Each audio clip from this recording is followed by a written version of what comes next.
Le 19-20 continue, voici le rappel des titres. Crise politique en Tchécoslovaquie, le Premier ministre Ladislav Adamec a démissionné. Un autre communiste, Marian Kalfa, chargé de la préparation d'un nouveau gouvernement.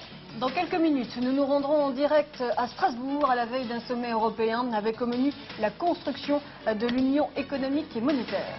Les circonstances étonnantes de l'évasion de 8 détenus condamnés à de lourdes peines à la prison de Lannemezan, les enquêteurs n'excluent pas l'intervention de complices au sein de l'établissement pénitentiaire. Enfin, la maison d'Isieux, au centre d'une polémique, son prix de vente plus de 2 millions de francs, trop cher, réplique la communauté israélite qui veut y établir le musée mémorial de la déportation. La situation de crise et de confusion donc dans les pays de l'Est. En Tchécoslovaquie, tout d'abord, le Premier ministre Ladislav Adamec a démissionné aujourd'hui afin de laisser le soin à une personne plus jeune de parvenir à former un nouveau gouvernement.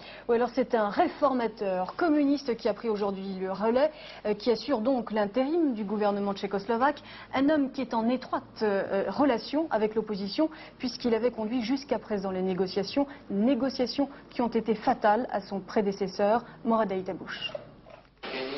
Ladislav Adamec a finalement cédé. À l'issue de cette réunion du Front National, le groupement de partis dirigé par le PC tchécoslovaque, il a jeté l'éponge. Pourtant, l'ex-premier ministre a essayé désespérément de former un nouveau gouvernement, mais en lâchant le moins de l'Est possible. Son échec était malgré tout prévisible. Dès hier, dans une allocution télévisée, il avait menacé de démissionner si la pression populaire était maintenue. Or, le Forum civique n'a pas calmé le jeu. Mais la difficulté ne vient pas seulement de l'opposition. Dans les rangs du Parti communiste, ils sont nombreux à freiner des quatre fers la démocratisation du régime. Mission de plus en plus délicate, confiée désormais à Marian Kalfa, Premier ministre par intérim, nommé par le président Gustav Husak. Considéré comme un réformateur, il a déjà négocié aux côtés d'Adamec pour la formation de ce premier gouvernement d'ouverture. C'était dimanche dernier. Cette fois-ci, Marian Kalfa sera seul pour trouver un compromis entre les desiderata des uns et des autres. Quoi qu'il en soit, la Tchécoslovaquie ne connaîtra pas son nouveau gouvernement avant plusieurs jours. Et puis toujours en Tchécoslovaquie, Miloš Jakeš, l'ex-secrétaire général du Parti communiste tchécoslovaque, et Miroslav Stefan, l'ex-premier secrétaire du Parti communiste de Prague, ont été exclus des rangs du Parti communiste pour, je cite, des grossières erreurs politiques face à la tension sociale. La confusion aussi en Allemagne de l'Est où les autorités ont lancé aujourd'hui un appel dramatique et pathétique à la population pour la mettre en garde contre les risques ni plus ni moins de chaos dans le pays. En effet, depuis quelques jours, parallèlement aux affaires de corruption, la tension monte en RDA. Les membres de la police secrète sont devenus les boucs émissaires d'une partie de la population. Le chef du gouvernement, Hans Modrov, craint l'escalade. Voici une correspondance de l'AFP, Frédéric Bichon. Au chaos, la vie et la santé des agents de l'Office pour la sécurité d'État sont en danger. L'Office pour la sécurité d'État, tel est le nouveau nom de la police secrète, la détestée Stasi. C'est un appel dramatique qu'ont lancé les autorités est-allemandes. Après être pénétrés de force dans les immeubles de la Stasi pour empêcher la fuite de documents, les Allemands de l'Est se sont fait plus violents. Selon le chef de la Stasi, il y a eu de nombreux blessés légers. Même l'opposition a appelé au calme. Un responsable du Parti social-démocrate a ainsi demandé l'arrêt des violences. Attention au risque d'escalade, a-t-il dit. La répression pourrait suivre. Seront-ils entendus? Pas sûr. Avec 30 000 policiers, environ 100 000 collaborateurs, la Stasi a maintenu les Allemands de l'Est sous la botte durant 40 ans. La haine accumulée est immense. Berlin-Est, Frédéric Bichon, AFP Audio. Ouverture demain à Strasbourg du Conseil européen placé sous le double signe de l'unité monétaire et de la réunification allemande. Richard Tripot, vous êtes en direct du Palais des Congrès à Strasbourg. Les difficultés étaient pressenties dans le camp anglais et finalement aujourd'hui les hésitations sont venues dans les rangs allemands. Oui Eric, nous allons revenir sur ce problème. Mais juste avant, je voudrais vous montrer quelques images de ce très beau Palais des Congrès où nous nous trouvons ce soir. Palais des Congrès où va s'ouvrir demain le sommet européen. Palais des Congrès et de la musique. C'est un bâtiment qui a été inauguré le 3 mars dernier. En avant-première, vous allez voir la grande salle où se réuniront les chefs d'État et de gouvernement demain matin. La voilà. Avec une originalité, l'éclairage a été agrémenté de 12 petites lumières bleues. Une référence évidemment à l'Europe. Voilà pour ce très beau bâtiment. Alors, effectivement, le fait du jour, c'est bien sûr les hésitations ouest-allemandes qu'on a senties aujourd'hui face à l'Union économique et monétaire. On a cru un moment que Bonn allait faire marche arrière, puis on a appris qu'en fait, Helmut Kohl revenait sur ses positions et qu'en réalité, il souhaitait que cette grande conférence intergouvernementale qui doit préparer l'union monétaire et économique soit située à la fin 90. Alors Pierre-Yves Calizot, pourquoi ces hésitations? À quoi ça ressemble? Dites-moi, tout le monde est d'accord sur le fond? Il s'agit bien d'une question de date. Vous allez me dire que c'est important. Mais quand même, on est d'accord sur le fond. Non, je crois que ce qu'il faut vraiment comprendre, c'est que le chancelier Kohl est dans une position relativement difficile. D'abord, il a des élections très importantes pour lui, l'année prochaine, le problème de la réunification, et puis une opinion que l'on croit, nous, en France, très attachée à la communauté. Non, Helmut Kohl l'est sans doute davantage. Et puis, on l'oublie aussi très souvent. La RFA pèse lourd, très lourd dans la communauté. C'est peut-être l'occasion pour le chancelier allemand de dire à certains de ses partenaires qu'effectivement, il a du poids, à ses partenaires qui, en particulier, font quelques pas arrière en ce qui concerne la réunification. Alors au-delà de cette polémique de dernière heure, l'Allemagne reste quand même le bon élève de cette communauté européenne. Pour le constater, on retrouve sur place Laurence Piquet. D'accord pour la charte sociale, les Allemands sont prêts depuis très longtemps à défendre ce dossier. Priorité ici aux droits sociaux des travailleurs. Le deuxième point, l'union économique et monétaire. Malgré quelques réticences de la Bundesbank, la banque centrale, le gouvernement est bien persuadé qu'il va falloir très vite apprendre à compter en écus. L'Allemagne fédérale est préparée à soutenir le rapport de l'or et préparer tous les pas nécessaires pour arriver à une union monétaire aussitôt que possible. Je suis pleinement d'accord avec le gouvernement fédéral pour que se tienne une conférence spéciale consacrée à l'économie qui traite de tous ces problèmes très complexes et qui tente d'intégrer aussi des pays comme la Grande-Bretagne qui jusqu'à présent sont restés très réticents. Une conférence que les Allemands voudraient repousser à la fin de l'année prochaine, après les élections générales. Leur souci majeur, l'unité. Enjeu politique de taille. Pour l'opposition, il vaut mieux éviter le mot réunification.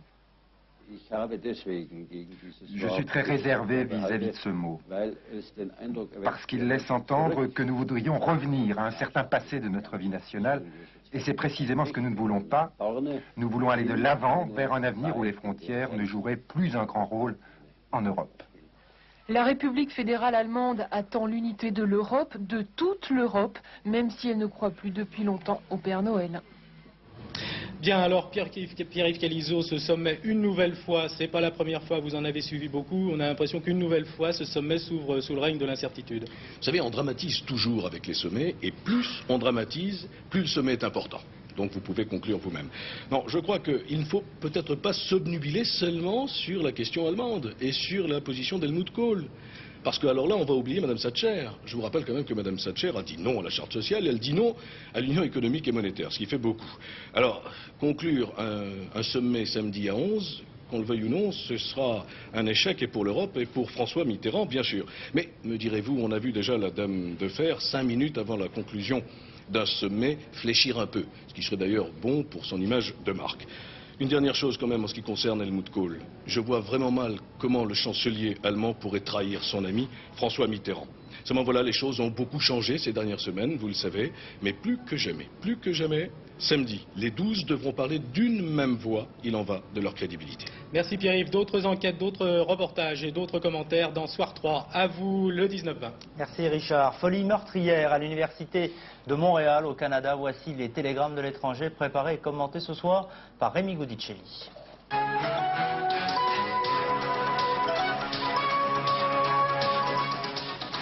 L'horreur hier en fin d'après-midi dans les locaux de l'université de Montréal. En quelques minutes, un jeune forcené tue 14 jeunes filles et blesse 13 autres personnes avant de se suicider.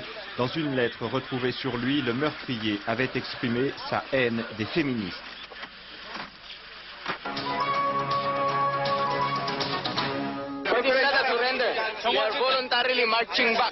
Nous avons décidé nous-mêmes de rejoindre les casernes, fin de la rébellion pour les insurgés qui s'étaient repliés ces derniers jours dans les hôtels de luxe de Manille. Désormais, seul l'aéroport de Tchébu, au centre du pays, est encore aux mains des rebelles. En une semaine, les affrontements auront fait 80 morts et près de 600 blessés.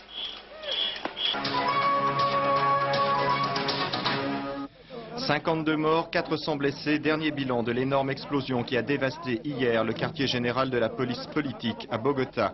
Les autorités colombiennes ont attribué cet attentat aux hommes de main des trafiquants de drogue menacés d'extradition vers les États-Unis. Ces derniers ont d'ailleurs revendiqué ce soir l'attentat à la bombe contre l'avion d'Avianca qui avait fait 107 morts il y a 10 jours. Dans une intervention à la télévision, le président Virgilio Barco a rappelé qu'il n'y avait pas d'autre issue pour le pays que de poursuivre une lutte intransigeante contre les narcotrafiquants.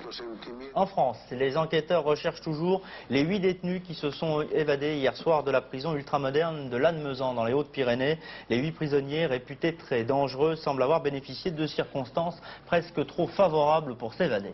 En effet, aujourd'hui, les enquêteurs se posent de très nombreuses questions. Ils s'interrogent notamment sur la présence d'explosifs à l'intérieur de la prison. Modèle, ils s'interrogent aussi sur le silence du système de sécurité. Tout de suite, le reportage de nos confrères de Toulouse. La maison centrale de Lannemezan abrite des détenus condamnés à des peines de longue durée. L'un des évadés est d'ailleurs condamné à perpétuité.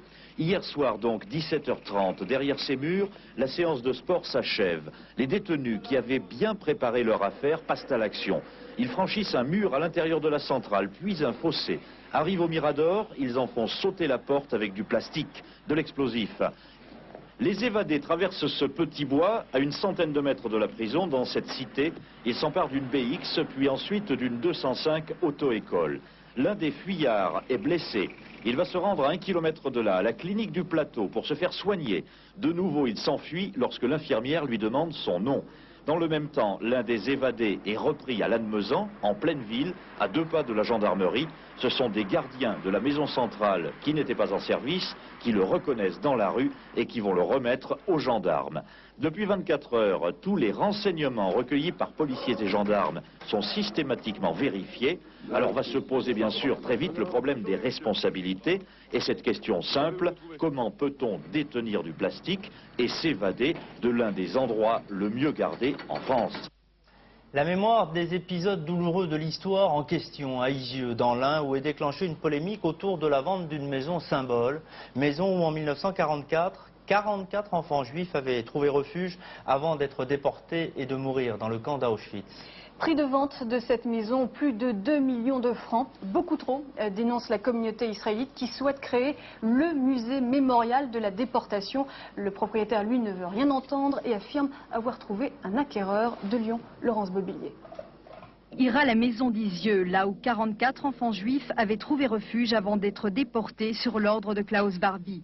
Une association souhaite l'acquérir pour la transformer en maison du souvenir. L'acheter, mais pas à n'importe quel prix. La bâtisse est estimée à 1 300 000 francs. Or, sa propriétaire affirme avoir trouvé meilleur acquéreur. Les responsables de l'association pour le musée sont sceptiques. Si Mme Thibaudier a un autre acheteur à un prix supérieur, qu'elle la vende. Mais je ne suis pas du tout sûr que cet acquéreur soit réel. Je pense que c'est une manœuvre pour faire monter les enchères. Alors, cet acquéreur existe-t-il, oui ou non? Marie Thibaudier l'affirme, mais ne veut pas révéler son nom. Mais que si, il existe, puisque je l'ai connu, il est venu me voir. Ils sont même venus 2 ensemble. Et il vous a proposé à ce moment-là l'argent? Oui, il m'a proposé l'argent. Et payé sur table, quoi. Combien? 2 millions, net, francs. Alors, pourquoi j'en profiterai pas? Si les Juifs veulent l'acheter, ils n'ont qu'à se manifester. Selon la propriétaire, l'acheteur inconnu devrait conclure l'affaire samedi. S'agit-il d'une manœuvre pour tenter de faire grimper les prix? Une seule certitude aujourd'hui, aucun compromis de vente n'a encore été signé. Environnement, j'apprends à l'instant que Brice Lalonde envisage des restrictions de circulation dans les grandes villes. Il va rencontrer à cet effet les maires des villes concernées afin de modifier les procédures d'alerte en les complétant par des mesures relatives aux voitures. Voici à présent le tour de France de l'actualité avec les images des 25 stations de la 3 et les commentaires de Marie-Odile Pagnès.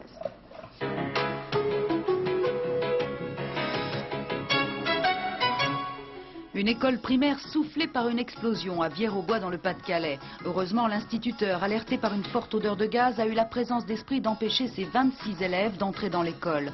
C'est au moment où il vérifiait avec le maire l'installation du chauffage que l'explosion s'est produite. Les 2 hommes ont été blessés. 35 5 kilos d'héroïne saisie à Marseille. La drogue était cachée dans le double fond du réservoir d'un camion immatriculé en Turquie. Après les 2 importantes saisies déjà réalisées en 10 jours, les enquêteurs avaient remonté la filière des trafiquants et attendaient cette livraison, mais ils ne savent pas encore à qui elle était destinée. La frontière entre la France et l'Espagne est toujours bloquée par les routiers espagnols, en grève depuis lundi dernier. Le trafic des poids lourds est totalement paralysé. À Irún, 2000 camions attendent des 2 côtés de la frontière. Les grévistes, inquiets face à l'échéance de 93, devraient cesser leur mouvement lundi prochain. Après Bordeaux, Aix-en-Provence ou Toulouse, la Grogne gagne l'université de Nanterre. Les personnels non enseignants ont organisé aujourd'hui une journée portes ouvertes pour faire connaître les problèmes. Locaux exigus, manque de professeurs ou de personnel. La faculté, conçue pour 15 000 étudiants, en accueille le double cette année. Sport, football, un club français en quart de finale de chacune des compétitions européennes. C'est l'exploit signé par le football hexagonal qui n'en est plus à un paradoxe près. Marseille en Coupe des Champions, Monaco en Coupe des Coupes et maintenant Auxerre en Coupe de l'UEFA après sa qualification hier soir aux dépens des Grecs d'Olympiakos d'Athènes. Alors, adversaire possible d'Auxerre, 3 clubs allemands, 2 Italiens, 2 Belges. Mais ce tour a surtout été marqué par l'élimination du tenant du titre, le club de Maradona, Naples, humilié par Brême. Jean-Philippe Guillien. Naples, tenant du titre, écrasé par le Werder de Brême, 5-1. Maradona inexistant n'a pu empêcher la déroute de son équipe et du gardien Giuliani, 2 fois lobé par les Allemands Riedel et Sauer. 5-1, c'est la plus lourde défaite de Naples depuis 20 ans. Cologne en blanc a attendu la dernière minute pour inscrire le but de la qualification face à l'Étoile Rouge de Belgrade.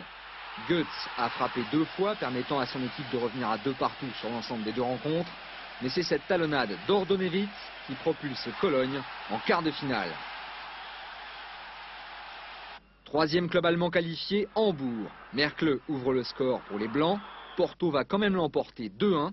Un score insuffisant malgré ce superbe but de la tête, inscrit par le jeune George Couto. Si vous ne voyez rien, rassurez-vous, le gardien du Rapide de Vienne non plus. Il encaisse 3 buts sur le terrain de Liège. Et comme dans le même temps, Munaron, le gardien liégeois, arrête un pénalty, le FC Liège décroche sa qualification au même titre que l'Antwerp, vainqueur de Stuttgart, le finaliste de l'an dernier.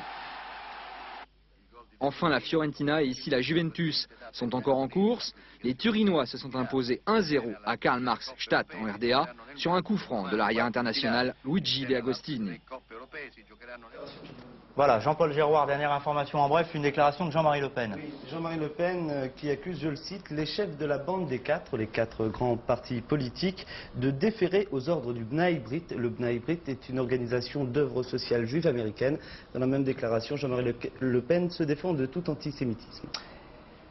Sans relation, il y avait également un tiercé aujourd'hui à Vincennes. Il fallait jouer le 12, le 11 et le 9, ce qui vous rapporte 2225 francs dans l'ordre et 445 francs dans le désordre. Et puis un quartet, vous ajoutez le 18 et cela vous rapporte 17 796 francs dans l'ordre et 1483 francs dans le désordre. Juste avant de nous quitter, vous présentez ces 2 petites peluches. Oui, parce que ce week-end, c'est le Noël des animaux. Et bien, le Noël des animaux dans tous les refuges de France, de la SPA. Archie le chat jaune et Purdy le chien rouge sont les mascottes de cette opération. Ils sont depuis le 4 octobre dernier les symboles de la protection animale dans tous les pays d'Europe. Il faut penser aux animaux. Excellente soirée à tous. Demain, le 19-20, vous sera présenté par Gérard Pinson et Élise Busset. À lundi, bonsoir. Bonsoir.